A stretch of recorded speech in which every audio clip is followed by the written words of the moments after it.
You ready to do this, Matt? Yes, sir. Punch it, Chewy.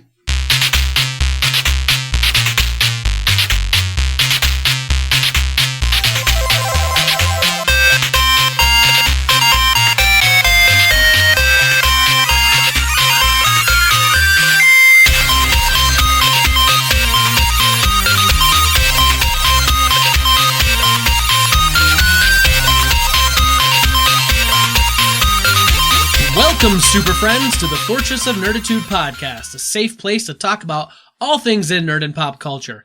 I'm Spencer Stapleton, and my co-pilot is Matt Shaw. We're two nerds that just refuse to grow up. Thank you for joining us. This is episode 171. We release every Thursday morning. You can find us on our website, fortofnerd.com. We have links to iTunes, Google Music, Spotify, YouTube, Stitcher, basically everywhere podcasts are available. Stop by and relax a while. If you like what you're hearing, you've got to hit that subscribe button so you can get us automatically each and every week in your ear holes. Matt, aloha. Aloha. Coming to you from the great state of Hawaii, the islands. The weather is beautiful. The palm trees are palmy. And the sand is sandy. Wow. Sandy. Hopefully you're not Anakin Skywalker. He hates sand. It gets everywhere. It's so coarse and rough. Yeah, it's terrible, terrible, terrible. Fantastic. So, what's going on with you? Man, just living the life. Just living the life. There have not been very many things that have happened this week, to be honest. It's been another one of those slow burn kind of weeks. The most exciting thing is I got to leave the house this week, and I went and played basketball, as I've mentioned before. Nice. On Thursday nights, the last couple of months, I've been able to get away and play some basketball, and so played again last night, and we won. It was a good time. It was a good time. But we are, again, continuing to slowly work through some of our shows, still working through Lock and Key. We've hit some real strides with that show. It is so good. Speaking of which, Netflix now has a top 10 feature. I don't know if you've noticed that, or Super Friends, if you've noticed that when you log into Netflix now, there will be like a little indicator on a show if it's in the top 10 for your country that week. Really? Yeah. So I think Lock and Key has been number 5 every time I've checked this week, and then other shows that I haven't watched or don't really care to watch are the other ones that round out the top 10. The Office is in the top 10, which I'm telling you, man, when Netflix loses The Office, gosh, that's a hit. Yep. That is a hit. It is. It's going to be a big hit. Ouch. But anyway, other than that, it's just hanging out. Emmy's birthday is this coming week, so we've been brainstorming what we're going to get her and what we're going to do on her birthday. And here's some news. So my parents live close by to us and have for about a year and a half now. And my dad just took a new job this week, and they're moving to Portland, Oregon. Really? Yeah. You're not going to have Mama Shaw right next to you anymore? Not anymore. No more Mama Shaw. So they're heading out, and of course. So how soon before they move?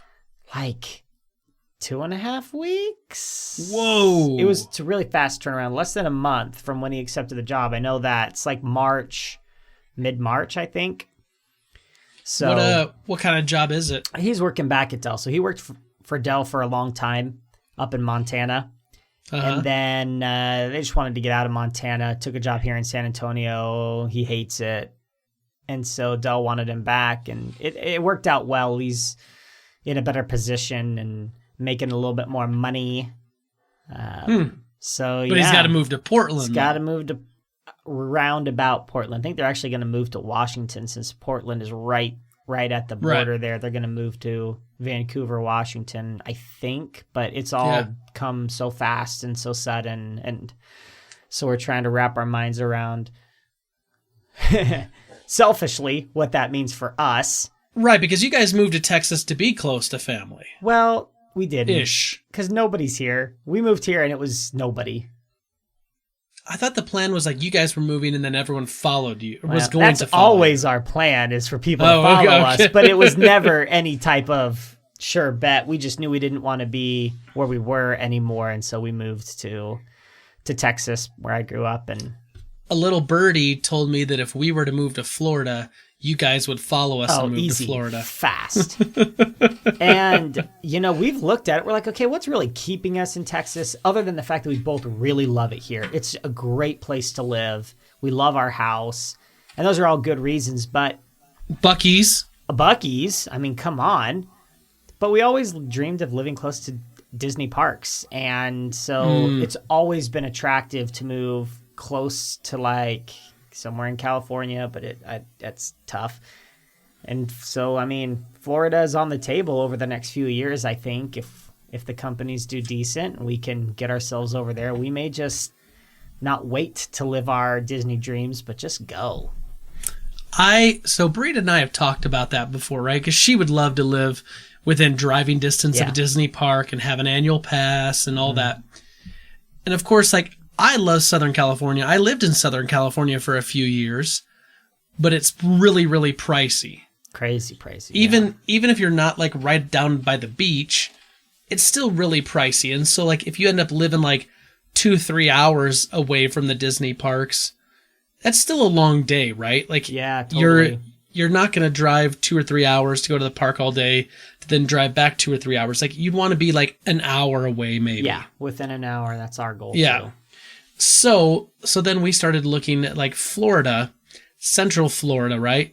And the problem I found when I was looking is that the school system in Florida is really, really bad. It's rough. It's rough. Now there are areas that I found that like nationally they're in like really, really good shape, but you've got to get further away from where you're trying to be. And it's literally like 3 or 4 pockets that I saw. Now, I'm not from Florida, and so I don't know. Peter Christensen grew up in Florida. Maybe Peter Christensen can weigh in and give us some help here. But like when I looked, it was like Saratoga, Florida was an area that was like really, really high up on like the education scale. But like right around like Orlando and some of that area, it just was kind of okay. But some of the other areas, I'm like, ooh, look, because we kind of looked just out of curiosity. I was like, oh, look, we could get a home here that's like $350,000 on like 4 acres. It's got a pool. It's got a bunch of palm trees. Like it looks great. And then I looked at like the school stuff and like elementary, junior high, and high school were all like rated 2 out of 10. So bad. And it's like, so it's like, big hurdle for us too. With obviously, I mean, you guys are in the same boat raising these kids. It's like they got to have at least a decent school. Like, it's not even that the schools aren't decent; it's that they're bad. They're bad schools. And where we live now, it's hard to move away when the elementary school's a 10 out of 10, the middle school's a 10 out of 10, and the high school is like a 9 out of 10. Like, that's real we have good. Really great schools where we live, and so it's hard to be like, Anyway. We're just toying with the idea. Like, our plans it's fun to look. Escalated a little bit just because, without family here, it's like, well, I mean, we really could start a Disney dream and just go for it. Like, that's one of the things Brita and I have talked about. Like, when we first got married, I had a job here, she had a job here, but we didn't have kids. But at the time, my brother and both my sisters actually eventually were living here. So like all my siblings were within an hour's drive. And then for her, it was pretty much all of her siblings were within an hour's drive as well. And so like everyone was here. Mom and dad, mom wasn't. And then for her, mom and dad wasn't. But I mean, otherwise, but then over the years, like everyone's pretty much kind of trickled away. And so like, I have a sister-in-law that still lives in the area, but she's, like 40 minutes away. And then I got my brother and his wife and kids, and they live 3 minutes away. Yeah. And so we're we live close to them, and it's nice having them here if we need stuff, get together, this, that, and the other. But, you've been in a place long enough, you kind of feel like you've started to put down roots and, jobs and careers. But there's a part of me that's always like, it would be so much fun to live so close to a park, and Yep. but I don't know that we're going to be doing anything anytime soon. Right, yeah. Yeah, it would have to take... It'd be a few years down the road for us, too, I think, unless It's always fun to look, though. something happened. But anyway, so that was our week so far. It's just been kind of chill and sad and interesting, all of the above. Yep. How about you? What's going on? Well, I finished out the end of last week, work and trying to get all my projects kind of buttoned up. So either they were in a stopping point or I could hand stuff off. Yeah. Make sure kind of, everything's in a good place because everything is getting put on hold for a week and a half while I'm gone. So I did that. Big news. We finished watching Friday Night Lights. Oh, yeah. And Brita was starting to get really worried towards the end of the show because there's the whole opportunity that Tammy has. And Eric now is, going to be offered the super team. Right. And she was asking me, and I knew this was coming. She's like, well, if you were in this position, what would you do? And I didn't want to say anything because I was like, I don't want to tip her off as to anything. So I was like, I don't know. That'd be a tough call. And I just kept saying stuff like that, which is so non-committal. And so she knew I was trying not to give anything away. But she finished that and she was like, this was a lot better than I thought it was going to be. She thought it was just going to be some kind of teeny bopper, high school-y type of show. And then you realize, there's a lot of, there's some of that in the early seasons, but there's a lot of, things that are really, adult, losing family members and dealing with family members that have, dementia and medical conditions and, loss of employment and opportunities for employment elsewhere and dealing with, inner cities and just a lot of really cool stuff in that show. Yep. So, you know what they say? Clear eyes, full hearts.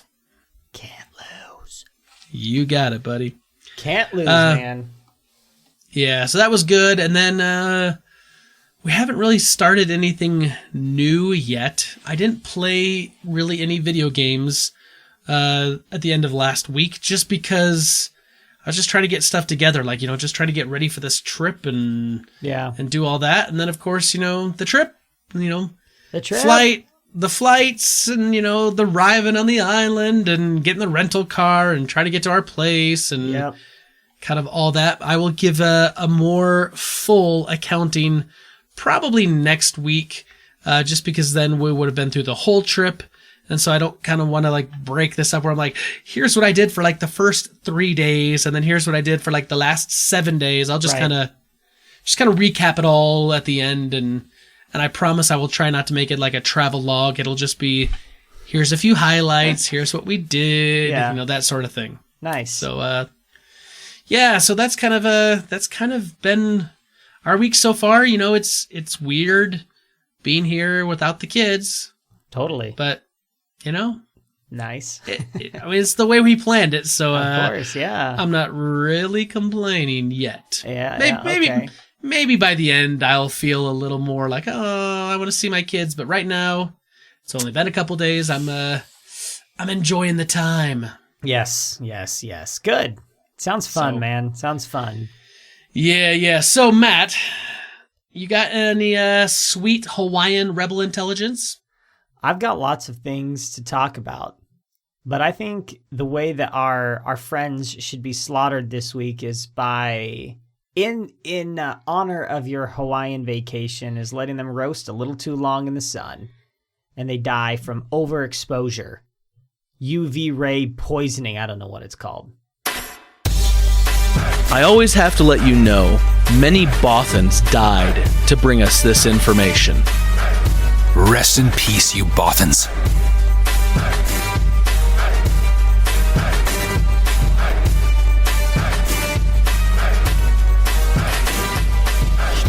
All right, Matt, we're into Rebel Intelligence. Our Bothans have been sunburned to death. Love it.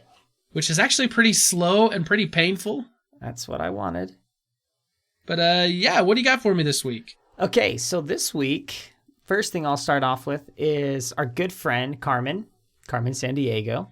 Oh, the You know. kind where we are obligated to say, where in Yeah. the world is Carmen Sandiego? That's exactly the one. Gotcha. So, Carmen Sandiego, I don't know if anyone knows this, but has an animated version reboot kickoff situation on Netflix. Yeah. And the latest special is a Carmen Sandiego choose your own adventure. So it's called Carmen Sandiego, To Steal or Not to Steal. So it takes place in this same world, animated Netflix world. And it's like it's a choose your own adventure. I don't know if anyone's had a chance to do any of those yet. I know there was a Black Mirror where you could kind of choose your own adventure. And then there was also like a Bear Grylls choose your own adventure thing where, you can make certain choices. Do you cross the river or do you cut down a vine and swing across the river? And there's different outcomes based on what you choose. So we're getting an animated version of this in the world of Carmen Sandiego. So if you're into that, very cool. Or if you've got kids that are into it, I've actually never seen this new animated Carmen Sandiego. I never really was super into it, except for like the game show back in the early 90s. Yep. Where we try and find Carmen Sandiego. She's somewhere in the world. She's somewhere out there. We got to find her. But this is an interesting idea. I don't know. What are your thoughts on these choose your own adventure, TV shows and media opportunities? I like the concept. Yeah. Okay. I really do. It's a little more interactive than just watching something. However, I was very, very frustrated because my kids actually wanted to do a kind of a choose your own adventure, Captain Underpants and the epic adventure thing that was on Netflix. Okay. And, they get like these little prompts and they can choose from like one comic book versus the other. But I have the newer Apple TVs in our house. Mm-hmm. The ones that are like twice the size and they got the little touch remote and you can speak into it. So it's like, okay, these are like the high-end new ones. And they went to watch it and it says, we're sorry, this isn't supported on this Apple TV.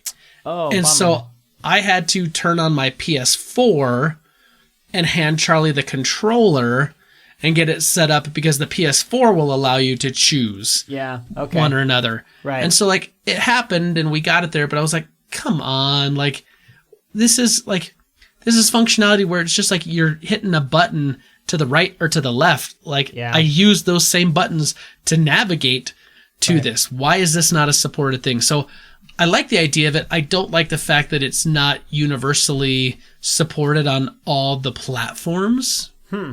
That are at least popular platforms, right? I mean, Apple TV is a very big popular platform. Interesting. I didn't know that. So you have to go like give that a try. If you're using like a kid's filter, whatever, it's called like the Captain Underpants Epic Adventure. Sure, you can do it with Bandersnatch, but like if you're looking to watch that yourself, maybe don't spoil that. But it'll tell you whether or not yours will. Ours would not, and I was really, really bummed, so I had to use the PS4. Well, maybe Carmen Sandiego transcends platform. We will find out. I'd like to hope so. I think it's cool that they're doing this. I always thought the Carmen Sandiego were really fun PC games back in the day. But more importantly, like you go on this adventure and you learn something. You learn about geography. Right. You learn about history. And I think having something like that for kids now, it makes learning fun and they almost don't even know they're learning. Right. Yep. I like that. I like that idea. Well, I'm glad you like it, because it's happening. Well, I approve, so therefore it can happen. It sounds good. What do you got? I'll tell you what's not happening anymore. Tell me. Steven Spielberg. He's not happening? Well, he's not happening as it relates to Indiana Jones 5. So I think it was a week or two ago you brought up the Harrison Ford and kind of being kind of cryptic about like some of the, stuff that was happening and whatnot. So it's now Variety is reporting that Steven Spielberg's actually stepping down as the director of Indiana Jones 5, but will remain attached as a producer to the project.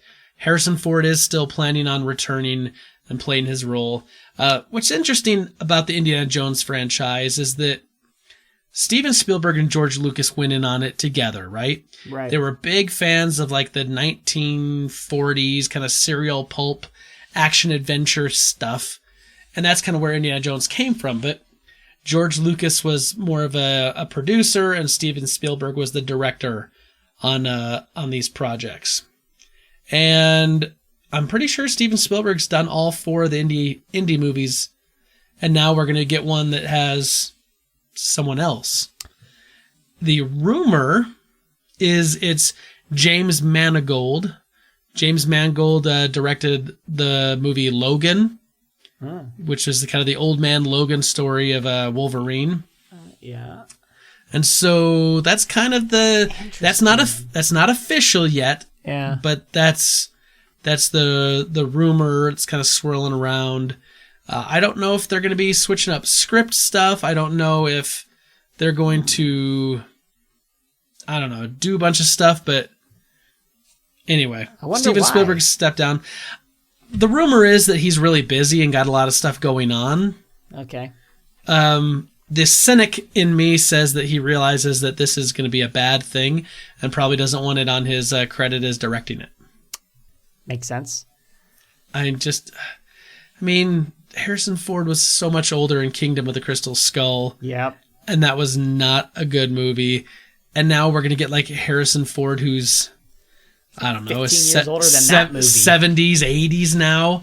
I mean, oh, man. Is that really a believable Dr. Jones? I mean, if he's on it, but he goes the route of mentor to a younger indie or a younger, adventurer, and he's playing kind of like the Sean Connery wise sage from Last Crusade, that's okay. But if he's still trying to do all the whip work and everything and all the running around and jumping, I don't know. I'm a little worried.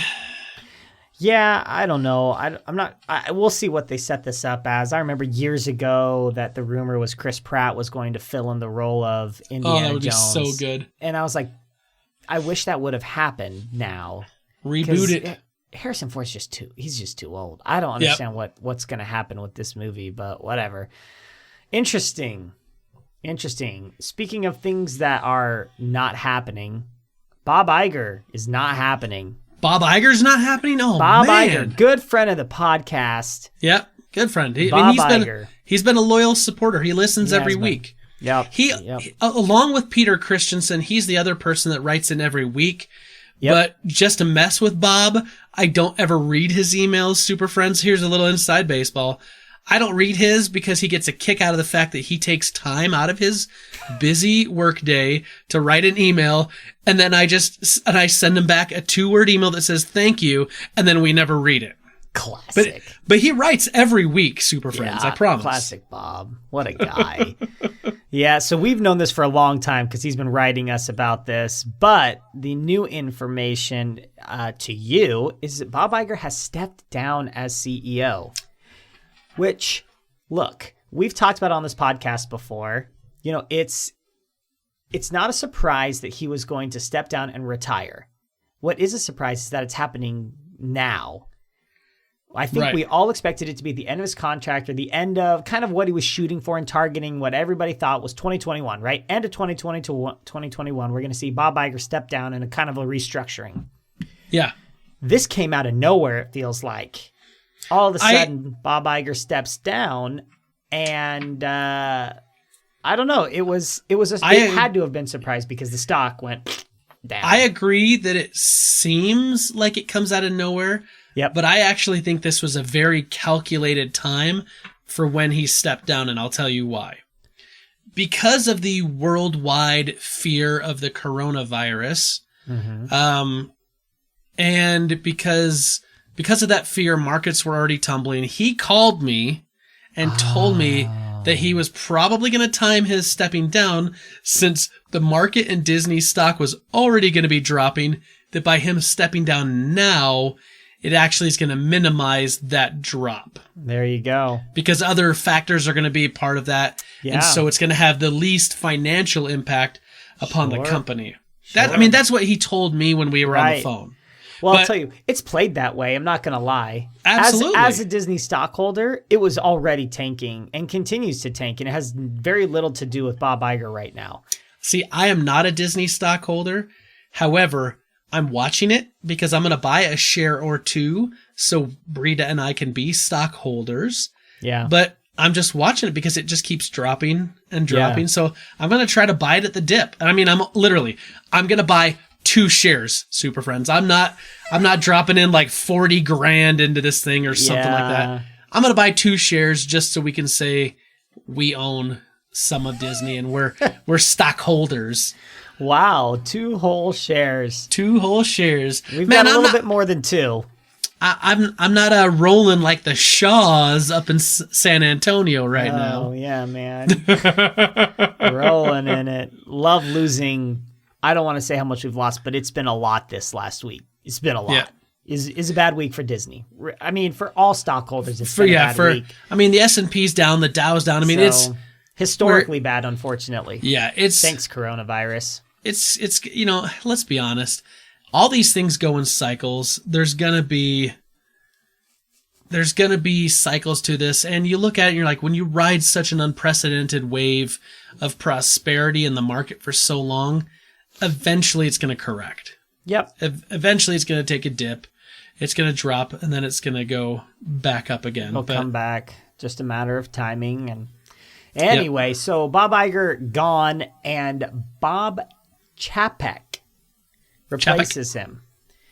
What's interesting here is this is, well, at least from what I understood, what was going to happen is this kind of a surprise replacement. And from what I'm reading on the internet, this was a little bit of a surprise. Everyone assumed, I forget the guy's name, I'd have to look it up, but the dude who is in charge of media distribution and Disney Plus, basically, right, was kind of the planned successor to Bob Iger, because Disney has invested so much in this media platform and original content, and it seemed that was the focus. But to go with a Disney Parks guy again is interesting. So anyway, take it for what it's worth. This Bob, wait, is that his name? Oh boy, Bob and Bob.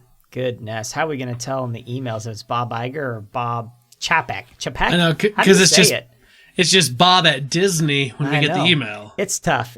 Maybe he'll be Bobby. Anyway, the new Bob was in charge of, is the Disney Parks guy. So Right. he's just stepped into his new role. Well, I mean, which kind of makes sense because Disney Parks is such a huge part of the Disney company. And if you go back historically, like Michael Eisner, who was, at the helm before Bob Iger, Michael Eisner was really heavily involved with the parks and Imagineering. Right. And, took a huge investment and amount of his time into that. And then, of course, like Bob Iger came from kind of the world of like ABC, and he was an executive at ABC. And then he took over, for Michael Eisner. But then Bob Iger like got super involved in the parks and park expansion. And then, of course, Bob Iger oversaw the acquisition of Marvel, of Lucasfilm, and then, of course, the unveiling the big Disney Plus. And let's be honest for half a second here, Matt. Disney Plus was a massive undertaking, and it's a big step for Disney for their financial future.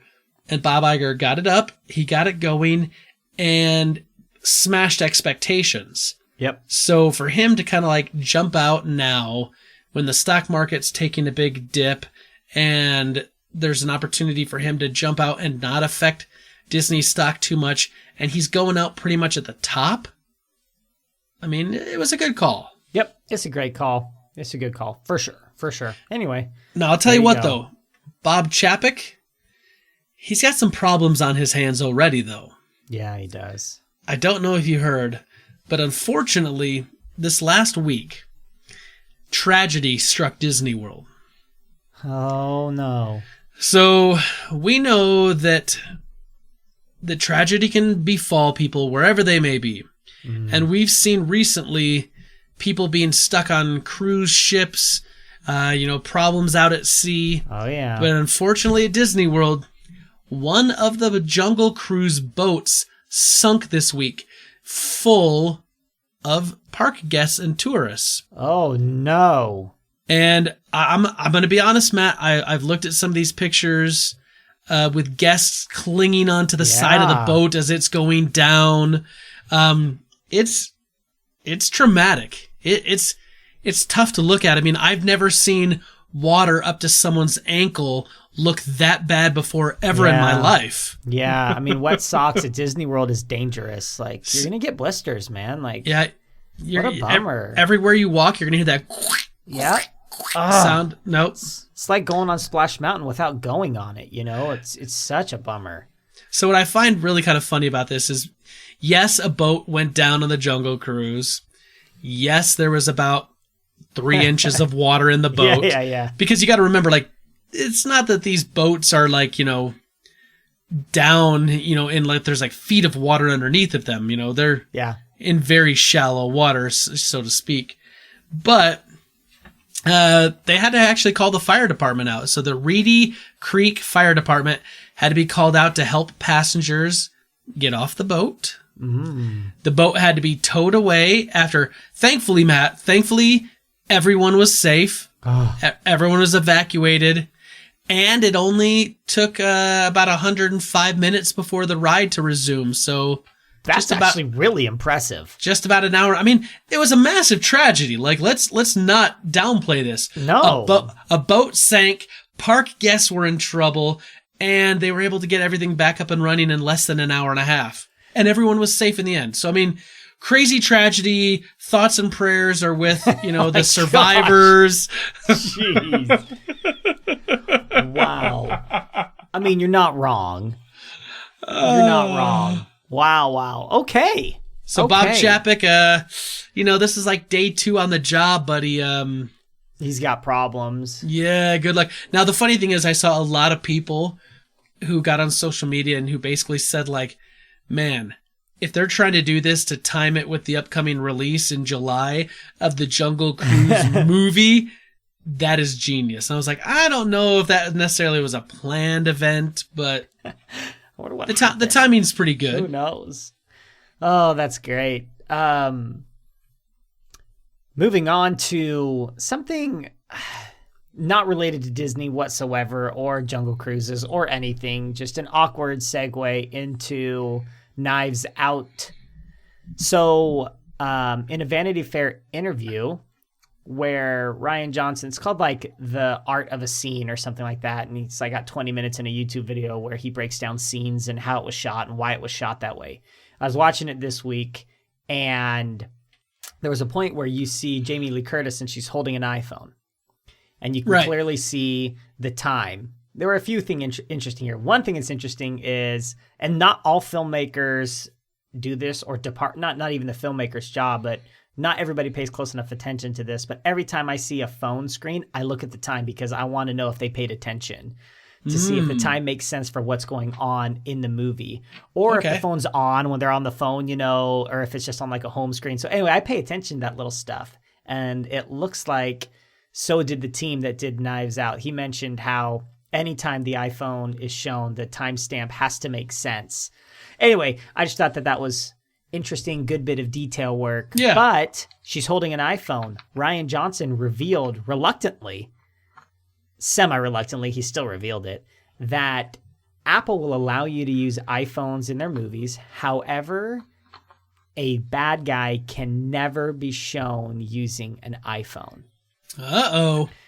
So as you're watching movies in the next eternity and you see somebody with an iPhone, clearly it's an iPhone, you know that it's not them. They're not bad. Interesting. I know that Apple in the past, like I've noticed this in TV shows where like they'll show someone working on like a MacBook laptop, and instead of like seeing the Apple, there's like a sticker right there. Yeah. Oh yeah. And I was always like, well, that's kind of weird, but it's because they don't want their branding. They don't want people know that it's a Mac, but they don't, it's not explicit, right? Right. I think the interesting thing about this idea, though, that Rian Johnson is saying is that it's going to tip you off. Yeah. Like if you're watching a mystery, it's like, oh, that guy's got an Android. He could be a villain. Yep. But it's like, oh, this guy's got an iPhone. Well, he's totally not the villain. Here's the thing, though. Now, maybe movie makers just say, no more iPhones in movies because we don't want to give anything away. Yep. And if the iPhone loses the movie industry, I think they're done for, man. It's over. They don't have a big enough share of the market. No, it's over. It's interesting because I was reading another article. It's brought up like in shows like 24. You'll see the good guys using Mac computers, and then you'll go to the terrorists, and they're all using like PCs. So it has existed apparently for a while that Apple doesn't want their products being associated. They have an image that they want to uphold and blah, blah, blah, blah, blah. Anyway, but interesting to have that confirmed by Ryan Johnson. Well, okay, Mr. Ryan Johnson, you've spilled the beans. Yep, I'm not a bad guy. I know that for sure now because I have an iPhone, so I know I'm not a bad guy. You, on the other hand... Matt, I'm holding up an Android phone right now. You could be a bad guy. It just means you could be. I could be a bad guy. You're in play. I am not. Or I like the freedom of choosing my carrier. Okay, we'll have this debate my ecosystem. Another time. Moving on. What do you have for us? Well, I have something that's a little interesting. We talked a lot about what are the next steps after Rise of Skywalker. What do we see in this Star Wars universe? We know that there's a movie that's coming out that takes place about 400 years before the Phantom Menace. Well, Lucasfilm, not George Lucas, but Lucasfilm has come out and said, we're releasing a new series of books, comics, basically like print media, a new era for storytelling, and we're calling it the High Republic. And it's going to take place 200 years prior to the Phantom Menace. And basically, they're kind of basing this whole thing around the line from Obi-Wan Kenobi, where he says, for thousands of generations, Jedi Knights were the guardians of peace and justice in the Old Republic before the Dark Times, before the Empire. So, basically they're saying like, ooh, we're going to write a whole bunch of stories now that's going to take place before this, when the Jedi Knights were kind of their high point. This before was this Project Luminous. I think you and I talked about this. Yes. We knew they were doing something. There was a 4-minute trailer that released, which was kind of cool, but honestly, it just showed like concept art and some like potential book covers. Right. It wasn't much more than that, just kind of them talking about it. But there's 5 books at least that are coming out. Star Wars: The High Republic, Light of the Jedi, Into the Dark, A Test of Courage, Adventures, and just Star Wars: The High Republic. I don't know if there's an order to this, but they're coming out by all 5 different authors. Apparently, this has been worked on for a couple years, where they're trying to come up with not necessarily a cohesive story, but kind of like a cohesive like section of the galaxy where they could say like, okay, we want to give our Jedi something to be afraid of, so we need some sort of adversary. Right. And to me, it kind of looks like this adversary is not like a single adversary, but like this kind of, I don't know, I want to say like a group of like smugglers and ex-soldiers and whatever. Kind of this underworld element maybe. And basically, it gives the authors freedom to like, okay, well, here's like, a guy that was named in one of the other books. I'm going to tell a story where, he's the bad guy, this, that, and the other. Yeah. And so kind of the idea also is, how the Mandalorian, we've got the Mando out on the fringes, and he's kind of like a rogue cowboy. It's kind of that idea, but like these are going to be Jedi that were dispatched to the edges of the Republic. The Republic's kind of, known space. And so they're going to be kind of like these lone, roaming Jedis.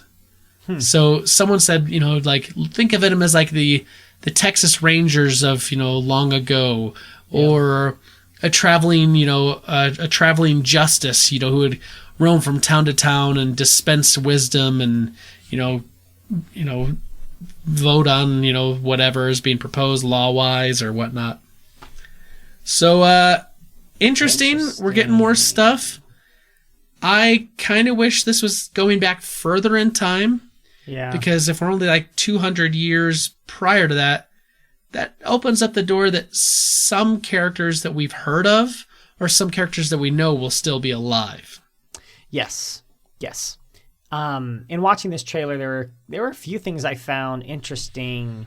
I mean, they talked about trying to tell sort of a cohesive type story where they overlap, and they did mention that there will sort of be a core-ish cast of heroes. So we know there's going to be a core, it looked like about 6 to me. Yeah, something like that. Cohesive or Jedi that were going to be across these stories that are kind of the main heroes.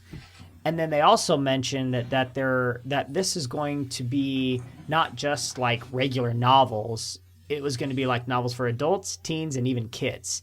So what we may see is some storybook type stuff for kids that makes sense in the overall arching story of the High Republic with the books that you and I might read and what a teenager might read and what a kid might read. So it's interesting. We'll see how successful this is. I don't know in this day and age how successful this is going to be and how hard they're going to push it. Well, I'll put it to you this way. If it's successful enough, it'll be material for movies down the road. Yeah. Yep.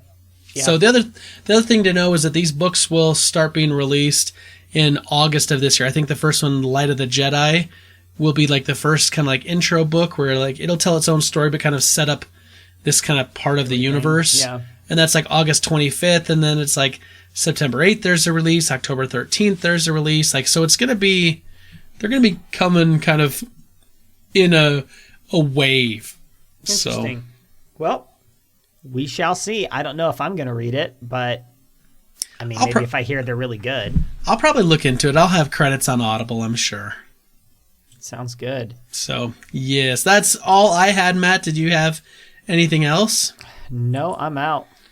All right. So, last week, we talked about the Jim Henson Company, and I thought that was a lot of fun. Yeah, that was awesome. And we ended up talking about, some of the things Jim Henson's company's done, but we also talked a lot about the Muppets.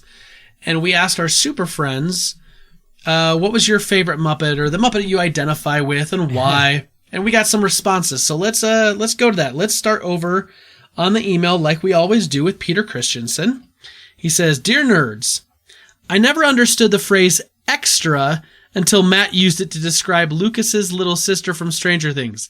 Then it all clicked." I'm so glad I could help.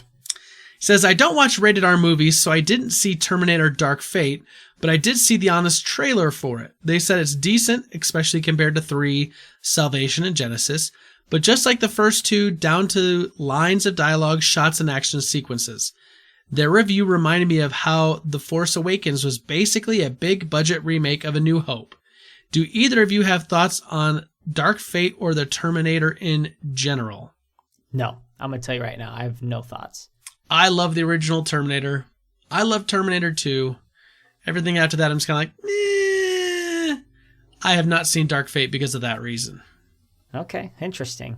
But the first Terminator is probably one of my absolute favorite for what I consider like kind of like B-level sci-fi. Okay. Because it really was like a low budget compared to like a big sci-fi of the day.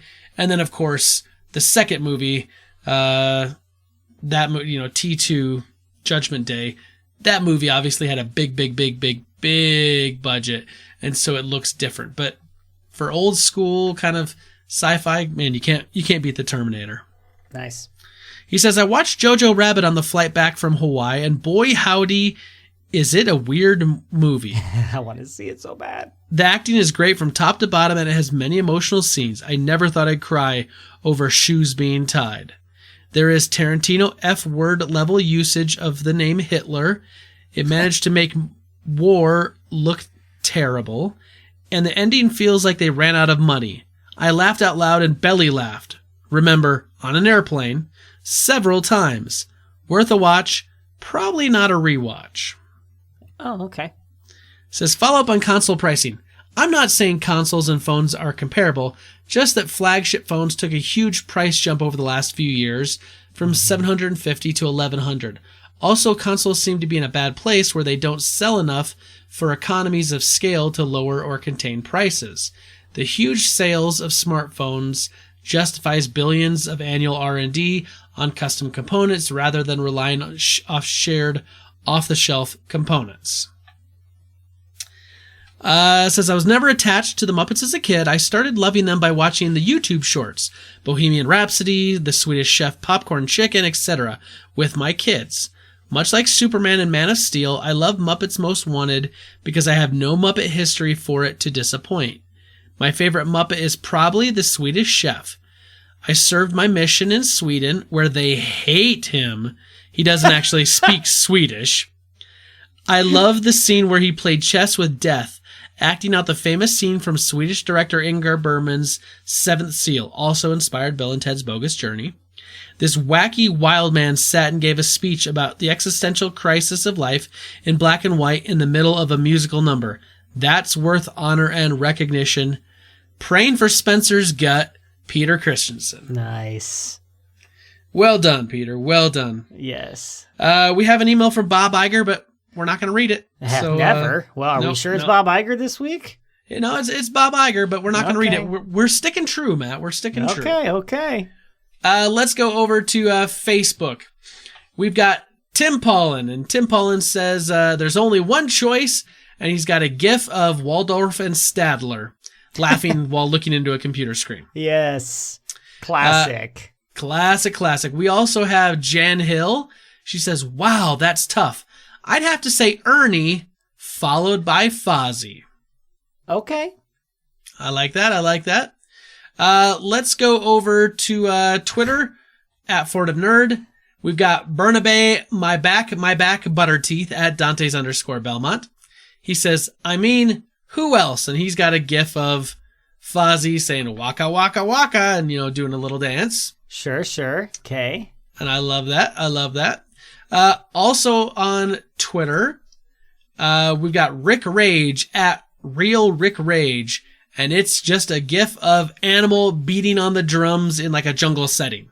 Great choice. Yep, we like Animal here. Great choice. Bob Culture at Bob Culture Pod. He also has a gif of Animal playing the drums, and that's actually from the first Muppet movie. I can tell the song. It's the song Can You Picture? And I love that movie. I love that song, and I love Animal. So we will accept that as well.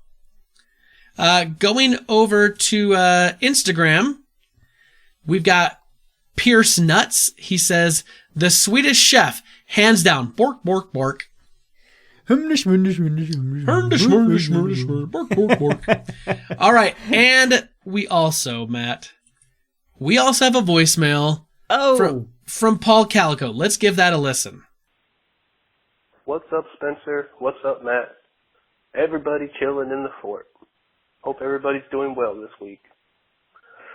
This is Paul Calico coming at you for the question of the week. Who is your favorite Muppet? Well, my favorite Muppet was never actually on the Muppet Show. But he was a super wise rat, and he trained 4 Teenage Mutant Ninja Turtles. That's right, everybody. My favorite Muppet is Master Splinter from the 1990 Teenage Mutant Ninja Turtles movie. Short and quick. Thank you guys for keeping the fort warm, even though it's in ice. Hell's time, everybody. All right, Paul Calico coming in.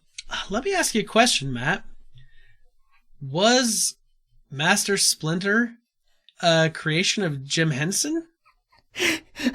What the heck?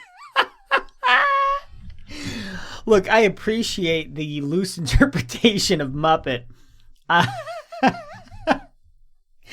still laughing. Yeah, man. No, he was not.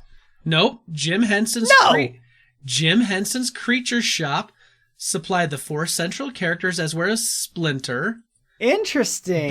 Brian Henson was the chief puppeteer and also served as second unit director overseeing the fight scenes.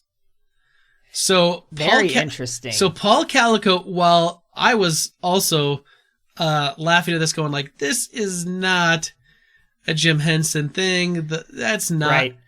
It totally is Jim Henson and the Creature Shop that did it. So this is what's interesting to me. I have a question for you. I have my personal opinion on this, and I cannot be swayed. Okay. I do not consider Sesame Street or any of these other puppets as Muppets. I don't say that everything Jim Henson did is a Muppet. I only say that those that appeared in a Muppet movie or Muppet TV show are Muppets. That is my own interpretation. So my question to you is, do you consider all of these things Muppets, or are they puppets and only some of them are Muppets? I feel like Muppet is like a sacred thing if you have appeared in a mainline Muppet situation. I don't know. What do you think? Okay, so I'm going to say that the creatures that are developed from Jim Henson's Creature Shop are not Muppets. Okay. Typically, because as we said, like Muppets tended to have a softer look, bigger eyes. They tended to have some sort of fur or felt look to them. So anything from like, the Dark Crystal, the Ninja Turtles, not Muppets, however, Jim Henson creations. Okay. So loosely, I'm going to say Paul Calicote's, he's riding the line on this one. He is. It's a great answer because those 1990 movies are classics for me. They're on Netflix now. And the Turtles looked amazing, and Splinter looked amazing. Oh, yeah. So is that a Muppet? No. But is it a Jim Henson creation, and were we talking about the Jim Henson Company? Yes. Heck yeah, man. Now, rolling it back here, though, to Sesame Street. Sesame Street characters are Muppets because they were created by Jim Henson. Him and the collaborators called them Muppets when they were created. Okay. Today, they're still called Muppets on Sesame Street. Now, when you actually watch Sesame Street, I don't know how much they use the word Muppet on it, but they just refer to them typically as like, residents of Sesame Street. But if you look at the history, you look at everything that's online, the creator of it, Jim Henson, all his Muppeteers, they created Muppets. They created Sesame Street, and they said that they were Muppets. So I'm going to go with the dearly departed Jim Henson and say Sesame Street are Muppets. Any Muppet that was in any Muppet that falls into a movie or a TV show of the Muppets, Muppet Show, or the Muppet movies are definitely Muppets, unless they're, humans or something like that. But Dark Crystal, the Turtles, anything else, that was done by the Jim Henson Company, those are not Muppets. Fair. So some good answers this week, Matt. Great answers. Some real good answers. And I like that Paul gave us an answer that made us have to have a further conversation, a little deeper dive into what constitute a Muppet or not a Muppet. Yes. So, anyway, thank you, Super Friends, for the answers. We super, super, super appreciate it. We always look forward to it. So, Matt, how can the Super Friends help us out this wonderful week? So, what I want you to do this week, obviously, listen, like, subscribe, comment, answer the question of the week. We got a ton of answers this week. Thanks again for all those answers. We love it. The interactions are really fun, hearing your opinions and riffing back and forth. It's almost like you're here with us. So we appreciate all of your interactions and comments and suggestions. So I guess what you can do this week is back up your hard drive. That's it. Back it up. Just back up your hard drive. Just be safe. Back it up. Back it up. Let me begin. Anyway, back up your hard drive, keep your files safe. Make sure the pictures of your family don't go lost in the world somewhere. That's all I'm saying, man. That's all I'm saying. Be safe. Be safe out there, kids. You never know when that coronavirus is going to strike your hard drive. Yeah, it's a virus. You never know. Computer viruses. It could be. It could be. You never know. Mm-hmm. All right, Matt. So I got a bit of interesting news for you. Can't wait. and I thought this would kind of help kick off a conversation. So we love some good old reality TV here in our household. We don't watch a ton of it, but we do watch some of it. And one of the shows that we watch every summer, like religiously, is America's Got Talent. Okay. And I'd like to say like there's like high purposes and like we're like really noble for the reasons what. No, we just like watching people come together with these like crazy, weird talents, these goofy talents, and then also sometimes like these really amazing talents, and then try to see like how they judge a magician against like a lady who like spins plates, right, or a knife thrower versus some like 14-year-old girl that sings opera. Yeah. We like that. Plus, it's literally one of like the most entertaining shows during the summer when most of the scripted shows Everything are else is gone. on break, yeah. But there's some news in the old AGT world. So if you watch AGT at all, you watch America's Got Talent, every few years it seems like they rotate through some judges. But lately we've seen judges rotating more. We've seen hosts rotating more. I mean, it used to be Nick Cannon. Well, it first started off as Jerry Springer. Then it became Nick Cannon. Then it became Tyra Banks. And now we're on to Terry Crews. And I'll say that I really enjoyed Nick Cannon. Yeah. I miss Nick Cannon being on the show. But there was some drama. And there's some things happened. And NBC did not want to be associated with him. So then they went to Tyra Banks. She was there for 2 seasons. I didn't love it. I didn't love it either. Honest. Like, I didn't love it. I like her. I think she can be fun. I didn't think it was a good fit for her. Yeah. And then they brought on Terry Crews. And I think Terry Crews is a lot of fun. I really like Terry. But I miss still Nick Cannon because I felt like Nick Cannon ended up being like so many of the acts would start like, especially in the auditions, would bring Nick Cannon into the act and make him do silly stuff. And Right. he was very self-deprecating. Like he'd put himself in these weird, goofy situations. And we didn't see that much with Tyra. And we do see that some with Terry. Right. But Terry Crews has changed. Well, last season we had Juliana Huff and we had Gabrielle Union. Yes. And those were the 2 female judges. And there was some controversy. Jay Leno had allegedly made some sort of a right. joke that was deemed as racist, and Gabrielle Union got upset. And then there was some allegations that Gabrielle Union said that she was too black on the show for some of her hairstyles and some of the things she was doing. And Gabrielle Union said that it was a really toxic workplace. And Gabrielle Union was not invited to come back. And Juliana Huff is not being invited to come back.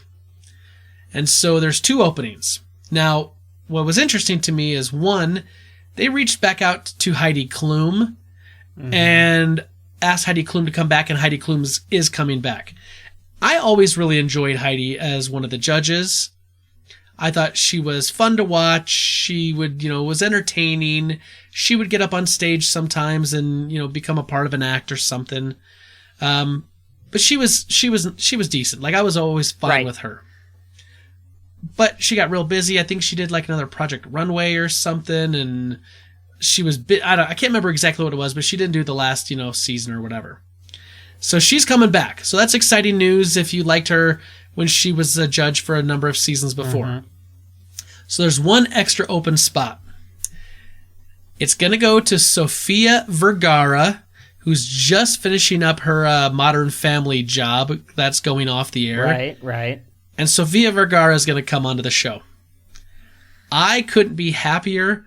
I love this woman. This is interesting. Okay, because I could go on and on about judges in TV shows that I like and dislike. I have really strong opinions, like inappropriately strong opinions about the judges. I'm going to be real. This last season, America's Got Talent, Julianne Hough, I cannot stand that woman. I didn't think she was awful. She didn't bring much to the conversation. No, she's too positive and everything's great. You did. I'm like, I am out on you. I can't handle your comments anymore. Gabrielle Union was fine. I didn't really. I liked Gabrielle Union. Yeah, she was fine. Yeah, she was fine. Sophia, I don't know. It'll be interesting to see her personality and how that works on this show. What she thinks is interesting and funny and what she doesn't. So here's the thing. Sofia Vergara, she's really funny. She's really flirty.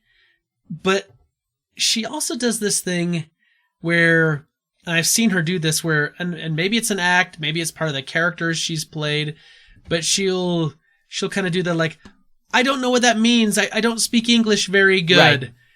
Even though I think she's been living here for like 20 or 30 years. Yeah.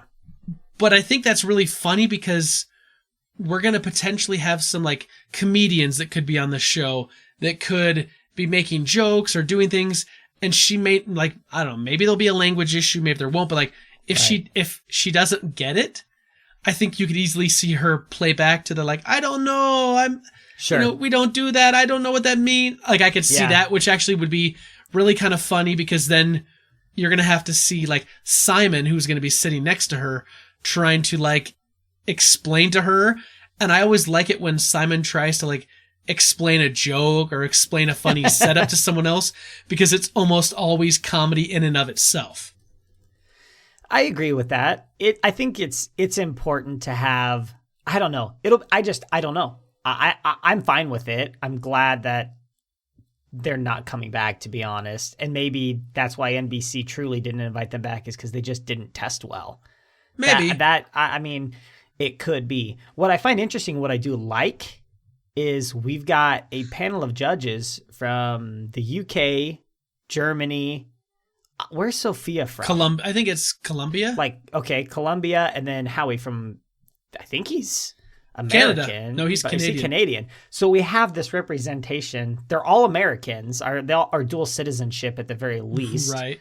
Where we have this very interesting variety of judges. I love it because that's what makes America great is all these people from different countries coming to make us what we are. So that's cool. I like that.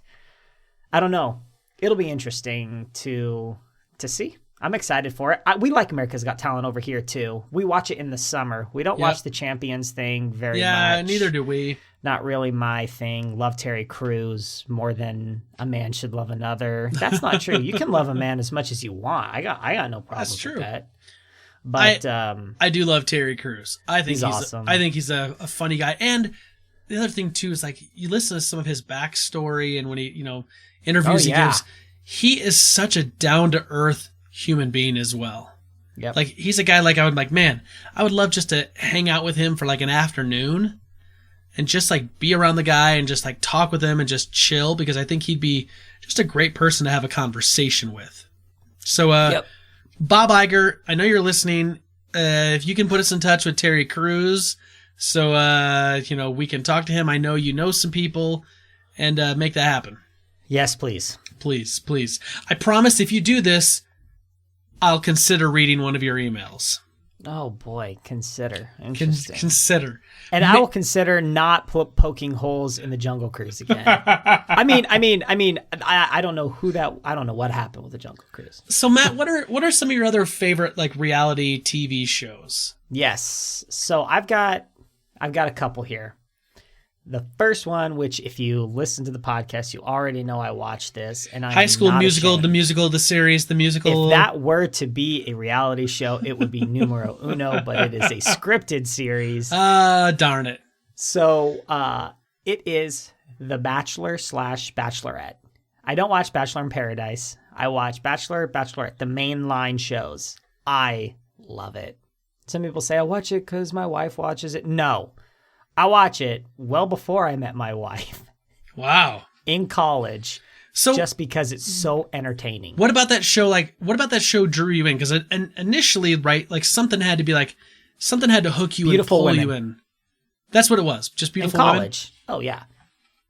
So, and then it became interesting. So wait a minute. It's like you're in drama. You're in college surrounded by beautiful women, and you can see them in real life, but yet So you watch shows of beautiful you watch women. shows with, okay, no, I Oh, got yeah, you. why not?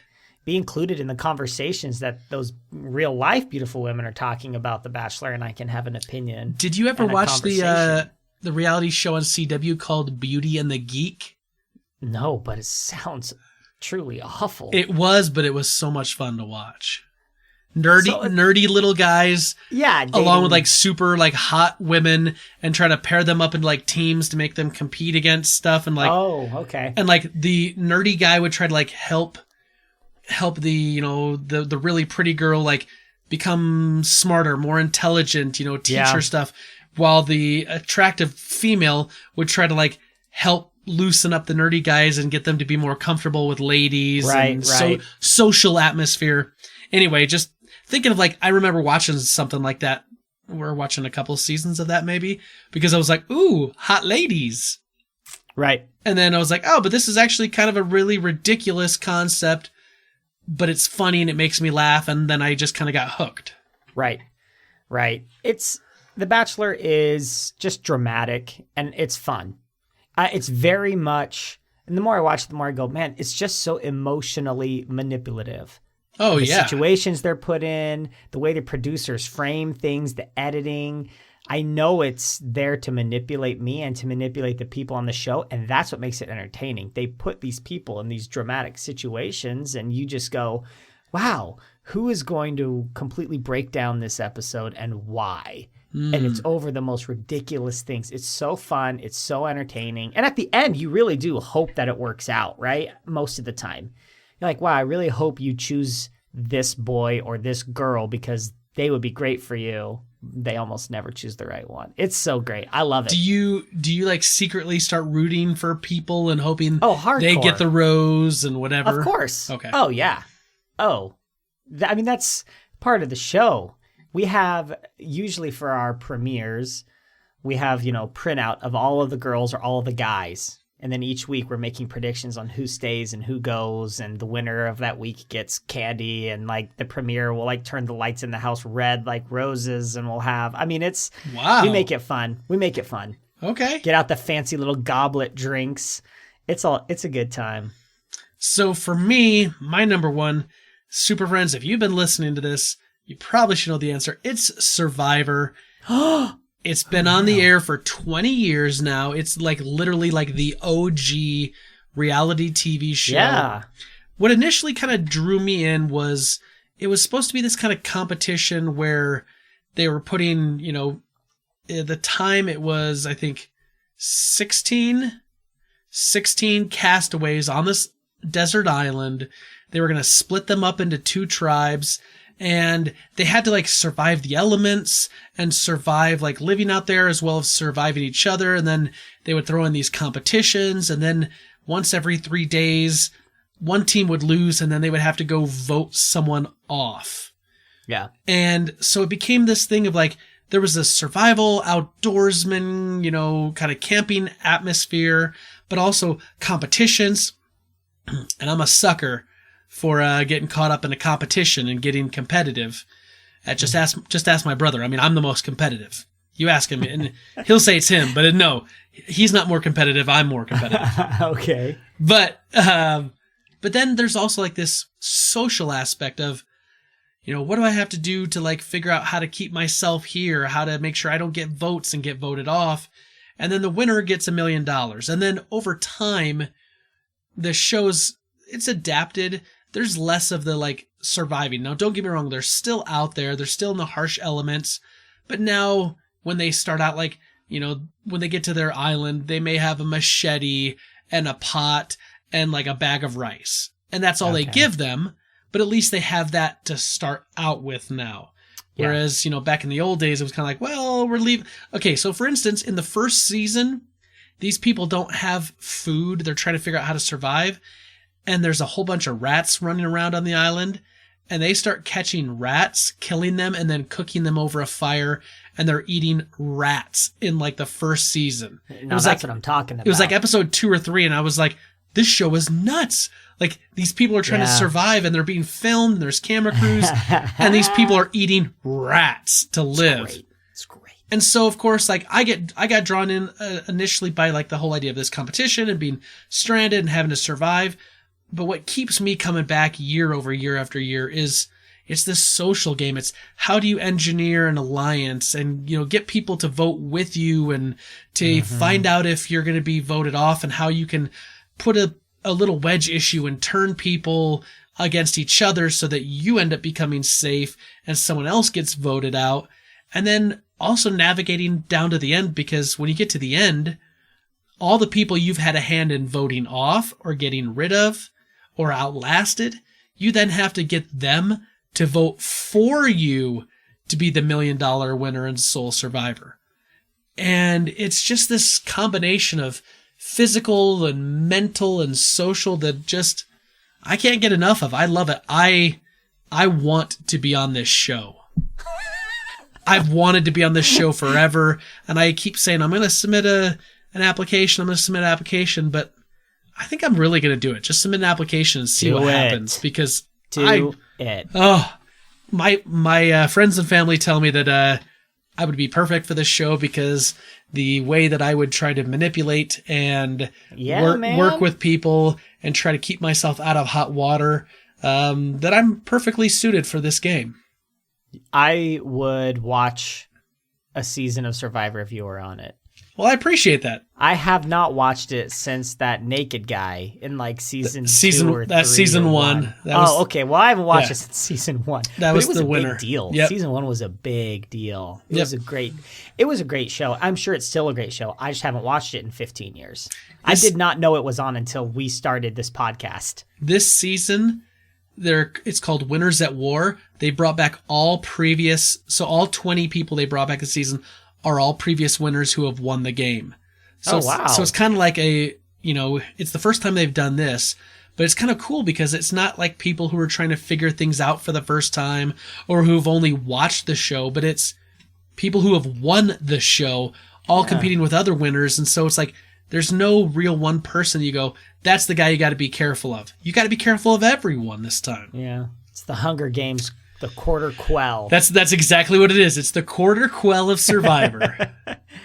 What else? All right, what else you got? cool. What are other things that the Shaw household watches? We have, so this is probably legit, like one of the best shows of the last few years is World of Dance. Okay. Like, So You Think You Can Dance was fine, I guess. Here's what I'll preface this. I don't like watching dance, but World of Dance is so incredibly good and so entertaining. And I think we're on season 3 now. Look, it is far and away for me the best constructed talent show. You only get the best of the best, and you have these extremely talented judges who actually know and have been in dance, and they're highly critical of the dance crews or the individuals, and they break it down into like, you got your dance crews, you've got your like groups, and then you've got your single dancers, and they break it down by age as well. So they have these couple of different categories, and there are so many times in the show where like you compete head to head. And they added a new element where if you are one of the lower scores of the day, you have to actually like dance for like 30 seconds to save your life. And you have to have a second routine in your head to a song. And I mean, I know that there have been a bunch of different competition TV shows out there, obviously. Sure. But to me, this one really gets it right. And the ratings show it. I mean, it is so, so good. So I would recommend this show to anybody who likes, I don't know, really any type of entertainment. Because I would say if you like dance, but it's not necessarily, I didn't like dance before I watched this. And maybe it's just because I felt like So You Think You Can Dance, the shows like that leaned so heavily on like contemporary dance or like modern dance, where it was just kind of silly to me and I thought it was stupid. In this one, you've got like legit all different types of dance, from like a tap dancer who doesn't stand a chance, but they're really good at it, versus the crumper or the hip hop dance crew or the classically trained ballerina. It's really, really great. So that one is probably our absolute favorite show. Nice. Amazing. It's amazing. I haven't watched that. I used to watch some with my wife. So You Think You Can Dance? This is so much better. Well, I'm sure it is, but my wife used to like to watch that a lot. I'll tell you a show though, Matt, that I love to watch. I haven't watched it in a little while, but I'll go on a kick where I'll find it and then I'll just like start like binging it. Shark Tank. So good. I love that show. So I mean, the premise is some sort of, entrepreneur or creator, inventor walks in, pitches their idea to these 4 sharks, which are investment people. Like you got people like Mark Cuban, who owns the Dallas Mavericks and owns like I think the AMC theaters. You've got Barbara Corcoran, who owns a bunch of real estate in New York. You got Kevin O'Leary, who like did a whole bunch of stuff with like, children's software and learning stuff. You've got what's her face? I think her name's Lori, who is like the queen of QVC. So they're these big people who have made it big in the industry, made lots of money, self-made millionaires, I don't know, maybe billionaires. And they come in, these inventors, entrepreneurs, and they pitch an idea and they say like, look, I've got this idea, I remember Mark Cuban says one of his biggest misses that he wishes he would have invested in. This guy came in and he was he was a shrimper. And basically he came in and he's like, look, I got this idea to make shrimp burgers and replace traditional like beef with shrimp. And, he'd been working in kind of the area or something. And anyway, he came in and he made these burgers and he had everyone try them and they're like, this is really good, this, that, and the other. And I think he was asking for like, maybe like $1 million investment, maybe $500,000 investment in order to like help beef up his like delivery ability, because he was starting to get some purchase orders, but like he couldn't necessarily fulfill it. And basically like everyone kind of passed on it, including Mark Cuban. He passed on it, even though he was really, really interested in it and didn't want to give the guy money. Because the idea is, if this guy pitches the idea and Mark Cuban says, yes, I'll give you the money you're looking for, but I want 50% of your company, then the investor has to decide, like, am I willing to give up 50% of my company for the seed money I need? And this guy didn't get it. But then he actually ended up going, and because of some of the exposure of the show and some other things that he did and some advice he got, he managed to take that, like, fledgling shrimp, idea and turn it into this big thing. And I remember seeing it like 6 months later in my grocery store locally, and it was like shrimp burgers. And like, then the guy was making like over $10 million every year in revenue. And, the guy missed out on it. But then you see other people who come in and they're like, yeah, I found a new way to like keep your trash lids from being stinky. And everyone's like, pass, boo, like you're dead to me, get out of here, like this is horrible. And so what's interesting is that A, you get to see new products, you get to see creativity, but then B, you get to see kind of, business negotiations and, people talking about, here's how I'm going to leverage it, here's how I'm going to position your item in the market, here's how we're going to try to sell it. And then all of a sudden, like, you can see these companies flourish and grow, and you can see some of these products in the real world.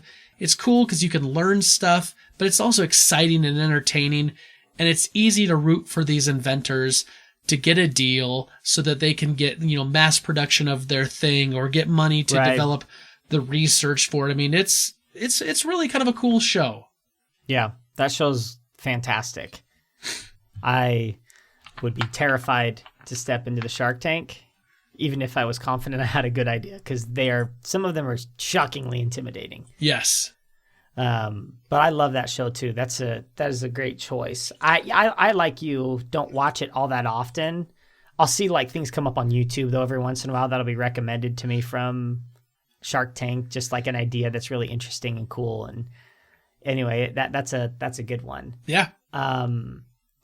I think this one is kind of going to be a little this one will be non-traditional as far as there's no judges, there's nothing like that. But one of my favorite shows of the last few years, that's a reality TV show, is Netflix's Queer Eye. Okay, yeah. That show is just inspiring. Mm-hmm. That's the best word I can use. Like, I cry regularly watching that show. I'm not a big crier in regular life, but in movies and TV shows, you'll catch me crying way more often than I will in regular life. But this show is just, it's shockingly inspiring. You've got these 4 guys who they do these, it might be marketed or what you might think of, it's a makeover show, but it's not. Right. That's a very small part of it. Each of these guys has a specialty, so there's like a culture specialist, fashion specialist, a food specialist, an interior decorator, and like a grooming specialist. Not Leica, those are literally what the categories are. Right, yeah. And you follow this story of this individual who's just beaten down. I mean, their life is just not going the way they wanted it to. There's a tragedy that's happened.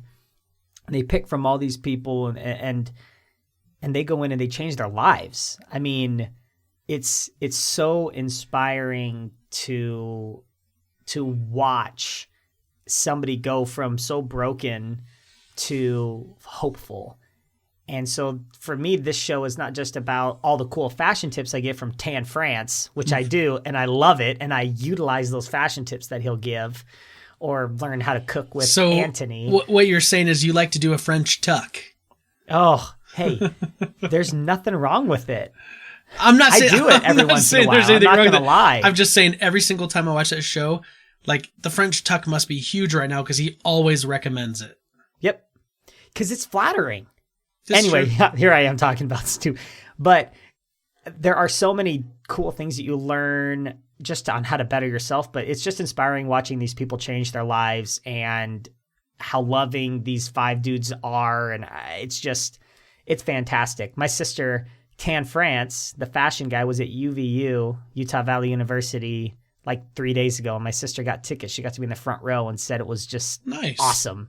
That Tan is such a cool, funny guy. I've got his book. I mean, I'm a huge fan of these 4 guys. The things that they're doing are important for just the world. Society, people should watch it just to I don't know, feel something. So that show for me is just, it's something I'll binge and I'll get done with the season in 2 days and I'll just be wet from my tears. And it's so good. I love it. Love that show.